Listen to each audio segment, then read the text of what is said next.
Penguin Random House Audio presents A Good Country, My Life in 12 Towns, and the Devastating Battle for a White America, by Sofia Ali-Khan. Read for you by Kelsey Jaffer. For the loves of my life, Nadim, Jahan, Isa. In the name of God, most compassionate, most merciful. Prologue. American. History is not the past, it is the present. Viola Davis. I used to imagine myself enormous, stretched into the sky, 1 foot planted in suburban Pennsylvania and another planted in the low cityscape of Hyderabad, Pakistan, somewhere between my grandmother's houses. From on high, I could see both places in their entirety and know them intimately. I could belong in both places without being constrained by either one. Neither my sun-blackened knees nor my American accent would draw attention. Other times, I imagined ways to reverse the migration of my parents to America, thinking I could somehow fold myself back into the language and the culture in which I was named and from which my family came. I was born in Tampa, Florida, and grew up speaking to my parents in English so that they could practice theirs. As a child, I was always navigating between a once-removed Pakistani identity and an America ostensibly built of many cultures in one. Much of my family still lived in Hyderabad, Pakistan, a city in the lower Indus Valley. So that's where we went every couple of summers while our neighbors and friends went to the Jersey Shore and Delaware beaches. My earliest memories are cut with passages beginning and ending with 20-hour plane rides to the separate reality of my paternal grandparents' home. They lived, together with one of my aunts and one of my uncles and his wife and son, in a crumbling red clay house. It had 3 sheltered rooms, a tiny kitchen with a row of 3 simple metal grates used to hold small fuel canisters like camp stoves lined up on the floor, and a spacious courtyard where we all slept on jute cots. In the evenings, when the intense heat abated, my older brother and I would put out our hands, circling around to my father and his several siblings gathered in the courtyard to visit. We were mimicking the beggars who trailed us, speaking in Sindhi whenever we stepped into the street. Ay, Allah, muke paisa de. Oh, dear God, give me some change. I wanted to know why the children we saw on the streets often had missing limbs. When I was told that children were purposefully disfigured by adults who then forced them to beg and then stole the proceeds, that knowledge was too brutal for me to fully integrate. So I carefully buried it in my young imagination, where it would drive my commitments and all of the work I would choose to do as an adult. I could not yet see that the middle class to which our extended family in Pakistan belonged was small and precarious, not to be taken for granted.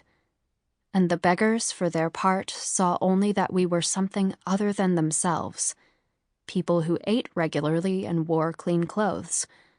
Never mind that we were children without money of our own. Their hands reached out as much for the wealth we represented as for actual cash. We took it all in, as children do. Neighborhood children in rags, a full tier of wealth above the beggars, squatted over open gutters to relieve themselves. Currency of coins light as paper, made of tin, and of no value at all compared to our dollars. Food heavily spiced or pickled to keep without refrigeration. Electricity that came and went throughout the day, powering small industrial steel ceiling fans in each room and bare fluorescent bulbs on the walls. One of my uncles, with his wife and 8 children, lived in the smaller house next door, which shared a wall with my grandparents' home, so there was always a tribe of cousins nearby. There was no television, but we played endless card games and had piles of books from the free library back home. There were goats tied up outside in the alley and occasional chickens in the courtyard, which my cousins sometimes corralled to make room for a game of cricket. Rickety wooden ladders leaned against the courtyard wall so we could move between houses without stepping into the street, and one auntie could pass a pot of milk or a plate of rice to another over it. My father was the second son of his parents' 13 children, born in 1942, 5 years before the British relinquished colonial domination of the Indian subcontinent and it split violently into India and Pakistan. East Pakistan would win independence and become Bangladesh in 1971. Hyderabad and nearby Karachi were all my father had known when he arrived in British Columbia in August of 1963 with a spare suit and some toiletries as a scholarship student. His ideas about Canadian culture were based entirely on old Reader's Digest magazines. One of 2 Pakistani graduate students enrolled at the university at the time, he arrived at the start of what would come to be known as the brain drain. Over the next several decades, tens of thousands of Asian students just like him would be recruited to science and mathematics graduate programs in Canada.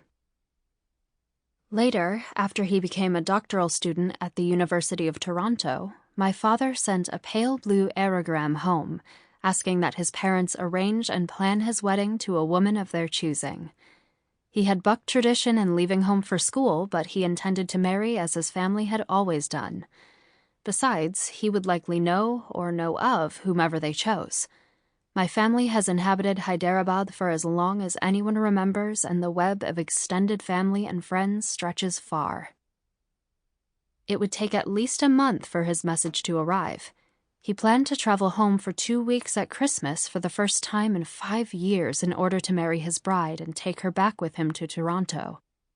When he applied for graduate student housing, the registrar, no doubt a Canadian of European descent and unfamiliar with how much of the rest of the world still got married, asked that my dad write his fiancé's name on the requisite form. Without knowing who his bride would be, and for no particular reason, he wrote the name Shanaz. When he arrived in Hyderabad a couple of months later, he expected to walk in a procession the very next day to the home of the woman his parents had chosen, where he would formally become engaged. No surprise, Shanaz was not the young woman's name, and he wasn't sure how he'd square that with the registrar. Before he could give it much thought, a messenger arrived early in the day to cancel the procession. A rumor had spread that my dad was already married in Canada. Because the young woman's family could neither confirm nor disprove it, they had decided to call the whole thing off. My grandparents arranged to visit the family of the second young woman on their list.